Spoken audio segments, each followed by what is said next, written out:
Hello everyone, welcome to my mini vlog. म चाहिँ छोरालाई ट्युसन 4 बजेदेखि फेरि यता ट्युसन स्कुलबाट आउँदा साथ फेरि ट्युसन लिएर हिँड्नुपर्छ। साथीहरू टाढै छ घरदेखि पनि। मेरो बाबु फेरि हेर्नु न, माथि उहाँ पुगिसक्यो के नानी काखमा चाहिँ। सबै भिडियो हाल्न त अब भ्याइँदैन, काटी रोकी हाल्नुपर्छ। स्कुलकै क्लास टिचर हुनुहुन्छ, सबैजनालाई स्कुलमै पढाउनुहुन्छ बिहानमा। हाम्रो चाहिँ टाढा भएको भएर मैले निस्कै घरमा पढाउँछु यसलाई। टाढै छ कि साथीहरू जान। मेरो छोरो चाहिँ अघि आएर उहाँ आइसक्यो कि साथीहरू भिडियो काटी हालेको। म चाहिँ नानी साथेर हिँड्नै सक्दिनँ कि अलिक गाह्रो हुन्छ। यही घर हो मिसको, गाडी आएकै गर्छन् यति बेला फेरि जिपहरू। लास्टै गाह्रो छ हो साथीहरू, दिन्छ नानीलाई लिएर हिँड्न नै।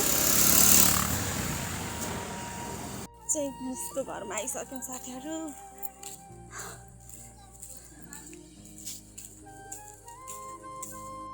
हेर्नु न, दादासँग पछि लागेर गयो कि मेरो नानी। फेरि गुजु आऊ तिमी यता, मेरो छोरीले दिनु न भनेर मेरो नानीले। म चाहिँ साथीहरू छोरालाई छोडेर म फर्केको हो। दुईवटा बाबु नानी भएपछि त नानी सम्हाल, बाबुलाई छोड। स्कुलबाट आउँदा साथ बिचारा गाह्रो हुन्छ होला मेरो बाबुलाई पनि। गाह्रो त यता स्कुलबाट आउँदा साथ खाजा खाना पनि आत्तरी हुन्छ। ट्युसन आऊ, फेरि भिडियो सबै काटी क्लिप काटी बनाएको चाहिँ साथीहरू मैले चाहिँ टाढा नै छ।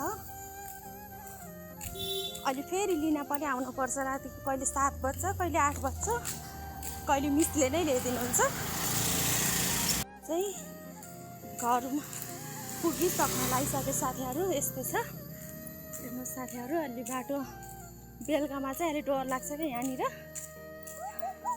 जङ्गल जस्तै हो क्या यहाँदेखि। यो बाटो चाहिँ बेलुकामा एकदम डर लाग्छ क्या। अहिले 7-8 बजे चाहिँ।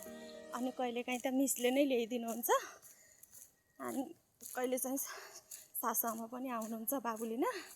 अनि हेर्नुहोस् न, पिपलको रुख कति राम्रो छ क्या यो।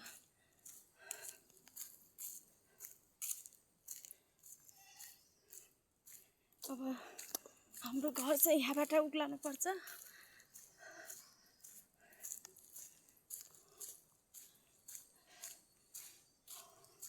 हाम्रो चाहिँ घर अब बल्ल माथि हो साथीहरू, तल बाटो चाहिँ तल हो साथीहरू।